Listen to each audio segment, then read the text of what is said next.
নওগাঁর মান্দায় দিন দুপুরে অস্ত্রের ভয় দেখিয়ে বসতভিটাতে প্রবেশপূর্বক গাছপালা কাটার অভিযোগ পাওয়া গেছে। মঙ্গলবার দুপুর 1:30টার দিকে উপজেলার মৈনম ইউপির দুর্গাপুর পানাতাপাড়া গ্রামে ঘটনা ঘটে।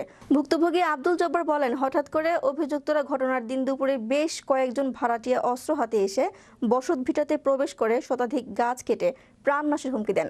নওগাঁ জেলা প্রশাসকের অর্পিত সম্পত্তির আদেশ লঙ্ঘন করে বসত বাড়িতে অনধিকার প্রবেশপূর্বক বসতভিটা দখলের চেষ্টা চালায়। এ ব্যাপারে মান্দা থানার ভারপ্রাপ্ত কর্মকর্তা ওসি মোজাম্মেল হক কাজী জানায়, এ বিষয়ে তদন্ত সাপেক্ষে প্রয়োজনীয় ব্যবস্থা গ্রহণ করবেন।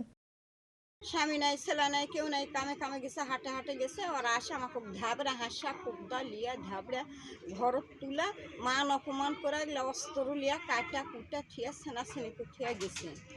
আমরা 50 বছর থেকে জমির উপর আছি বা আমরা ঘর দুয়ার করছি, আমরা ওই মোতাবেক আমরা জমি খাই।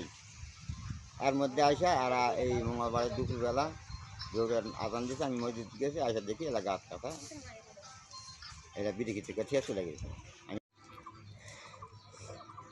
আমাদের এগুলো লিজ নেওয়ার সম্পত্তি আমরা 50 বছর ধরে খাই। মামুন রেজাউল জনাব ছেলে পেলে দিয়ে আসে আমাদের উপর অত্যাচার করে, কলা গাছ, আম গাছ এগুলো সব মানে বাড়ি ঘর এগুলো ভাঙাচোরা করে অত্যাচার করছে। এগুলো বিচার চাই আমরা।